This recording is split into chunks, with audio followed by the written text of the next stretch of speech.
His career started in modeling and took him across Europe to Far East and South Africa, and he has featured in campaigns for some of the biggest brands in the world. In the last 10 years, his passion has turned towards acting, and locally he has appeared on TV in SABC1's mini-series Dreamworld, Isidingo, as well as featuring in international productions like Homeworld, Dread, as well as Safe House with Denzel Washington. Joining us on the couch is Pope Jerrod. Now, it's an honor to have you with us today. Thank you. And it's very clear that you started out as a model, because clearly with the colourful socks and the sort of matching pants and the African prints and stuff, yes, it runs in your blood. Yes, it does.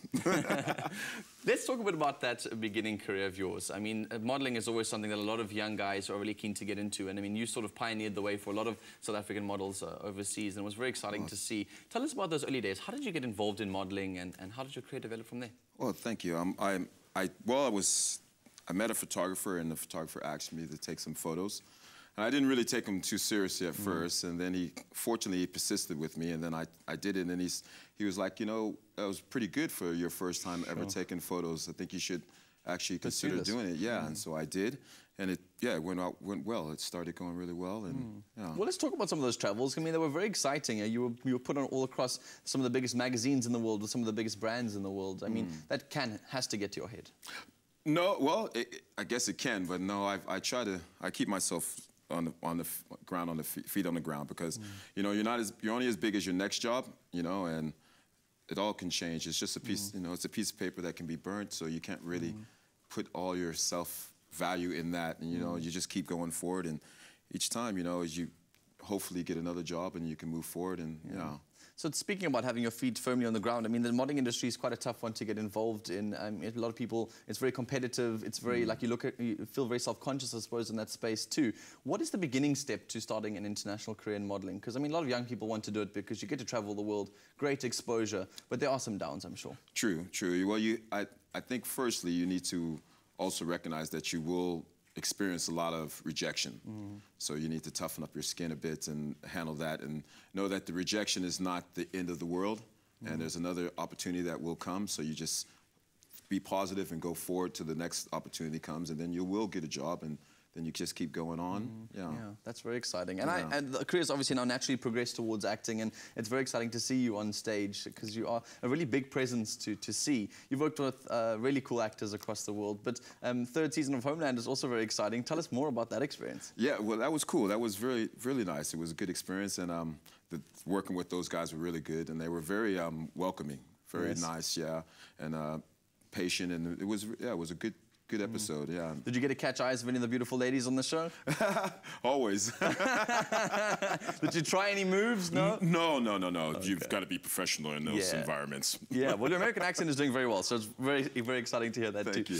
Obviously, also from the series, also movies is a big thing for you. Judge Dredd was also a big one, which was an exciting one, as well as obviously the big one with Denzel Washington, Safe House. Tell us more about those. Well, that was a wonderful experience working with those guys. They were, you know, get to sit with them and see how they hone in on their craft.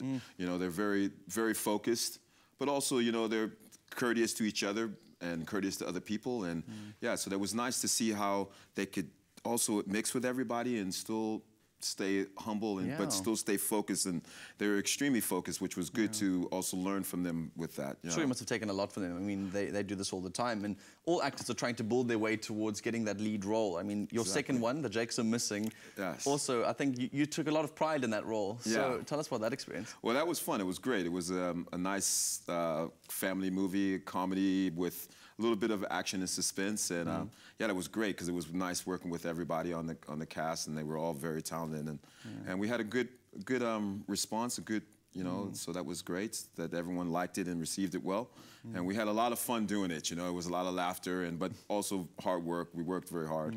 But yeah, it was nice. Sometimes being on a set like that can be incredibly draining. I mean, you're there for very long periods of time, and you're trying to hone all your energy into just being your character. Yes. And somebody like yourself who's got a lot of projects on at the same time, does it take a really long time for you guys to put that film together? Well, it depends. It took some time. It took us maybe about 2 months to do everything, and we had to come back and, you know, re-edit some other stuff that, you know, that didn't work out as well.